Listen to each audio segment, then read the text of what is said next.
Jika Allah sudah berkehendak, maka terjadilah, kun fayakun. Inilah ungkapan yang merujuk pada kekuasaan mutlak Allah Subhanahu wa Ta'ala dalam menciptakan segala sesuatu, dan bahkan juga membolak-balikkan hati seseorang. Ungkapan ini memiliki makna bahwa jika Allah berkehendak atas sesuatu, maka sesuatu itu akan langsung terjadi tanpa membutuhkan proses atau perantaraan lain. Kun fayakun terdapat dalam Al-Quran khususnya pada surat Yasin ayat 82 yang artinya, sesungguhnya keadaannya apabila Dia menghendaki sesuatu, hanyalah berkata kepadanya, jadilah, maka terjadilah ia. Ungkapan ini sekali lagi menegaskan bahwa Allah memiliki kekuasaan mutlak atas segala sesuatu, dan kehendaknya itu menjadi jalan penentu segala kejadian. Seperti halnya dengan 3 video ini, semua terjadi bukan tanpa sebab, melainkan atas kehendak Allah. Sekalipun ia seorang pendeta besar, bahkan atas kehendak Allah hatinya berubah dan ia memeluk Islam, disertai jutaan jamaahnya.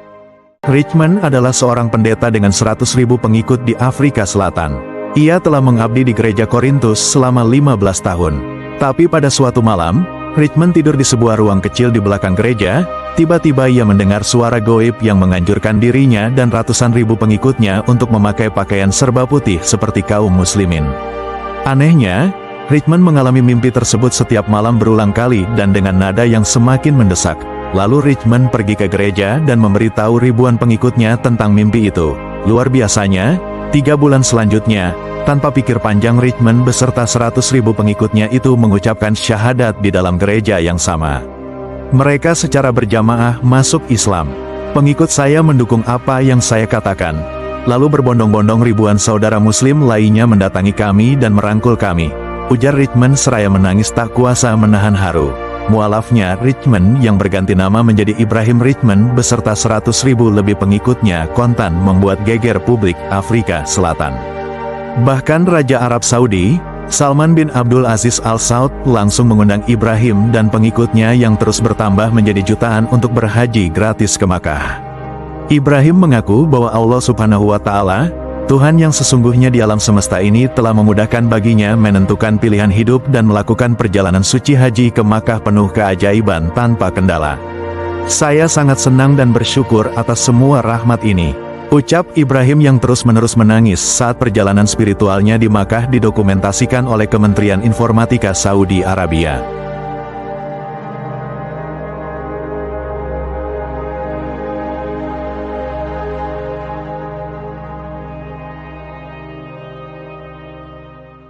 Dunia pernah geger ketika pesawat-pesawat komersial penuh penumpang menghantam gedung ikonik Amerika Serikat dan beberapa gedung penting lainnya pada tanggal 11 September tahun 2001, ratusan orang tewas secara mengenaskan, termasuk para pembajak. Kejadian mengerikan ini membuat geger penduduk bumi, sehingga banyak orang murka dan kemarahan dunia anehnya langsung ditujukan kepada Islam, seakan-akan ajaran Islam penuh dengan teror dan kekerasan. Namun syukurnya, semua anggapan negatif itu sirna ketika kebenaran terungkap dan jutaan non-muslim pasca tragedi besar ini masuk Islam dan menjadi mualaf. Islam mulai mendapat simpatik dalam hati dan sanubari warga Amerika Serikat. Rakyat Paman Sam mulai tertarik kepada Islam sehingga secara intens mempelajari Islam pasca tragedi tanggal 9 September yang membuka alam pikiran dan hati mereka sadar ternyata Islam tidak identik dengan kekerasan dan terorisme, sebagaimana yang dituduhkan kaum Islamofobia. Justru ajaran Islam yang dibawa Nabi Muhammad SAW kebalikan dari apa yang diyakini para teroris yang menjadi otak serangan tanggal 11 September, bahwa agama Islam tidak mengajarkan kekerasan, apalagi sampai melakukan aksi bunuh diri untuk membunuh orang lain. Terorisme bukanlah ajaran Islam. Allah telah mengutus Nabi Muhammad sebagai juru damai dan juru selamat dunia akhirat. Islam sangat menentang radikalisme dan terorisme karena perilaku ini sangat bertentangan dengan prinsip-prinsip dasar Islam yang mengajarkan lemah lembut, kasih sayang, keadilan, dan menjaga kehidupan manusia dan alam. Maka karena tidak terbukti bahwa serangan tanggal 9 September dilakukan oleh Islam, mulailah warga dunia bersimpatik kepada Islam. Faktanya, pasca serangan tanggal 9 September Islam menjadi booming, khususnya di Amerika Serikat. Populasi muslim di negeri yang mayoritas pemeluk Nasrani itu sudah meledak menjadi 4 juta jiwa lebih pada tahun 2024, atau 24 tahun pasca tragedi WTC. pertumbuhan populasi Muslim di Amerika Serikat dipengaruhi oleh pemahaman kepada agama Islam yang lebih baik dan mendalam pasca serangan ini. Pada akhirnya, di balik bencana pasti ada hikmah yang terkandung di dalamnya. Alhamdulillah kebenaran selalu mencari jalannya sendiri.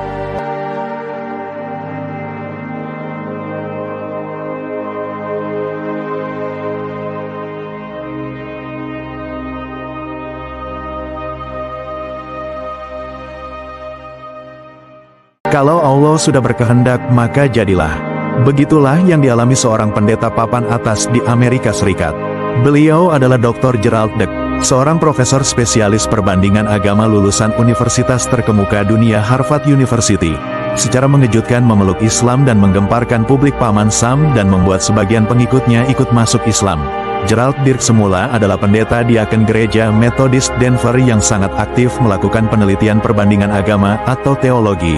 Awal kisahnya dimulai saat ia berteman dengan Jamal, sahabatnya seorang Muslim asal Arab yang taat beribadah. Dari sini Dirk mulai kagum ajaran yang dibawa Nabi Muhammad dan ia mulai mendalami Islam sejak kuliah di Harvard. Padahal awalnya ia tidak begitu peduli dengan agama Islam yang baginya normal saja. Namun ketika ia melihat banyak sahabat-sahabat Muslim lainnya di Denver yang berakhlak mulia, selalu berwudu dan menjaga waktu sholat, tidak memaksa kehendak kepada penganut agama lain, maka dari sini pula hati Dirk yang semula penganut Nasrani taat mulai tersentuh dan mulai kagum kepada ajaran Islam. Sampai akhirnya Dirk dan istrinya Debra melakukan perjalanan spiritual ke Timur Tengah dan di negeri para nabi inilah Dirk dan istrinya bersyahadat. Sekarang Profesor Gerald Dirk dikenal dengan nama Islam Abu Yahya. Beliau sekarang adalah salah satu cendekiawan Muslim yang banyak menulis artikel dan buku tentang Islam di Amerika Serikat. Bahkan ia juga memberikan kuliah tentang Islam di beberapa perguruan tinggi terkemuka di Amerika Serikat dan aktif dalam berbagai organisasi Muslim seperti ISNA, ICNA dan MAS. Pesan yang dapat ditangkap di sini adalah, menjadi seorang Muslim haruslah mampu memberikan suri tauladan yang baik sebagaimana yang dilakukan junjungan kita Muhammad SAW.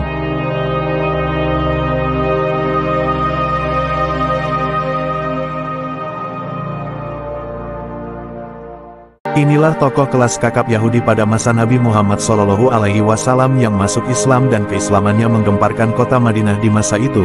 Nama beliau adalah Husain. Sebagai mantan rahib, Husain sudah memahami dengan baik akan munculnya seorang rasul penutup sejak di kitab Taurat yang biasa ia baca sebelumnya. Bahkan ia juga sangat memahami asal-muasal dirinya dari garis keturunan Nabi Yusuf bin Yakub bin Ishak bin Ibrahim dari kaum Bani Israel. Ia juga paham betul silsilah keturunan Muhammad sehingga secara diam-diam ia mulai mengagumi Nabi Muhammad sebagai Rasul akhir zaman. Saat Nabi Muhammad hijrah dari Makkah dan tiba di Madinah, Husain bersaksi bahwa pada saat Nabi Muhammad tiba di Madinah, orang-orang lari mengerumuni beliau. Aku termasuk salah satu di antaranya. Pertama kali aku menatap wajah beliau, aku berkesimpulan bahwa wajah beliau bukanlah wajah seorang pembohong. Saat itu aku mendengar Nabi Muhammad bersabda, "Wahai sekalian manusia, tebarlah salam, sambunglah tali silaturahim, beri makanlah orang lain, dan sholatlah di malam hari di saat orang-orang sedang tidur. Niscaya kalian akan masuk surga dengan damai." Lalu Husain bertanya kepada Rasulullah, "Ya Rasulullah, aku ingin bertanya kepadamu tentang 3 perkara yang jawabannya tidak diketahui kecuali oleh seorang nabi. Apa tanda pertama terjadinya kiamat? Kedua, apa makanan yang pertama kali dimakan oleh penghuni surga? Ketiga, dari mana asal mula seorang anak menyerupai atau mirip dengan ayah dan ibunya?" Lalu Nabi menjawab, "Tanda pertama terjadinya kiamat adalah terbitnya matahari dari ufuk barat, padahal biasanya ia terbit dari timur. Adapun makanan yang pertama kali dimakan oleh penghuni surga adalah hati ikan paus. Sedang anak yang mirip dengan ayah dan ibunya adalah, jika sperma laki-laki lebih dulu keluar dari wanita, maka anaknya cenderung mirip ayahnya, dan jika sebaliknya, maka anaknya cenderung mirip ibunya." Mendengar jawaban Rasulullah, Husain langsung bertekuk lutut di hadapan Nabi sambil bersyahadat, "Aku bersaksi bahwa tidak ada Tuhan selain Allah dan kamu adalah utusan Allah." Setelah memeluk Islam, nama Husain diganti oleh Rasulullah menjadi Abdullah bin Salam bin Harits dan dipanggil Abu Yusuf di kalangan para sahabat.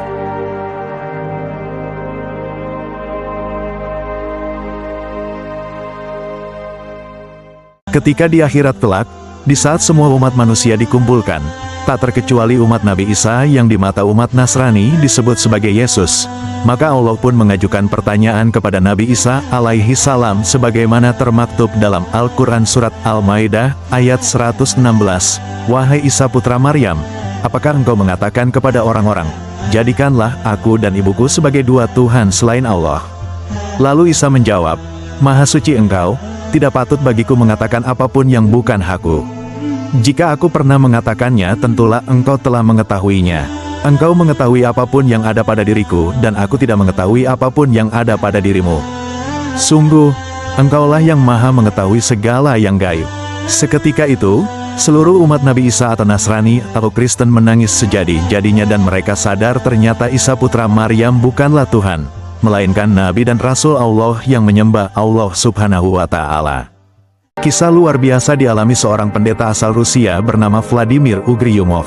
Lantas, apa yang menyebabkan pendeta Kristen Ortodok yang sudah 15 tahun mengabdi di gereja itu masuk Islam? Kejadiannya tentu bukan kebetulan. Jauh-jauh hari sebelum dirinya bertekad kuat masuk Islam, jiwa Ugryumov seakan tertarik untuk masuk masjid saat dirinya berulang kali mendengar kumandang azan di Turki. Namun peristiwa yang telah mengubah keputusan Vladimir Ugryumov untuk bulat masuk Islam adalah saat dirinya mendapati seorang gadis Kristen yang merupakan tetangganya diketahui sudah memeluk Islam. Gadis tetangga itu kini sudah berhijab dan tidak lagi menyembah patung kaku Yesus. Dari sinilah Vladimir mulai sering mempelajari Islam, juga mencari tahu mengapa orang Kristen banyak masuk Islam. Saat mulai mempelajari Islam, ia menemukan banyak sekali kesamaan antara Kristen dan Islam. Orang Muslim, seperti orang Kristen juga mencintai dan menghormati Yesus Kristus. Orang Muslim menyebut Yesus sebagai Nabi Isa alaihi salam, pun juga ibundanya Maria yang dalam Islam disebut sebagai Bunda Maryam. Kedua agama juga percaya Nabi Isa memiliki mukjizat mampu menyembuhkan orang sakit, menghidupkan orang mati. Juga percaya Nabi Isa diangkat ke surga agar terhindar dari pembunuhan, disalib, hingga kelak akan kembali ke bumi menjelang kiamat. Baik Kristen atau Islam percaya bahwa Yesus atau Nabi Isa lahir secara ajaib dari rahim Maria atau Maryam tanpa campur tangan laki-laki, dan percaya bahwa Maria, Ibu Kristus, adalah wanita terbaik di dunia, dan dia adalah satu-satunya wanita yang namanya diabadikan menjadi nama sebuah surah dalam Al-Quran. Semua mukjizat yang ada pada Nabi Isa atas izin Allah Subhanahu wa Ta'ala, Tuhannya Nabi Isa. Jadi Nabi Isa yang disebut oleh kaum Kristen sebagai Yesus bukanlah Tuhan, melainkan ia seorang Nabi. Ketika Vladimir mulai mendalami lagi tentang Islam, dia menemukan konsep Tuhan dalam Islam sangat jelas. Umat Islam hanya percaya pada satu Tuhan. Tuhan itu adalah Tuhan yang menciptakan Bunda Maryam dan melahirkan Yesus. Inilah yang selalu saya rasakan bahwa Tuhan itu esa, bahwa Yesus adalah Nabi utusan Tuhan. Dia bukan Tuhan, kata Vladimir seraya mengucapkan dua kalimat syahadat dan menjadi mualaf.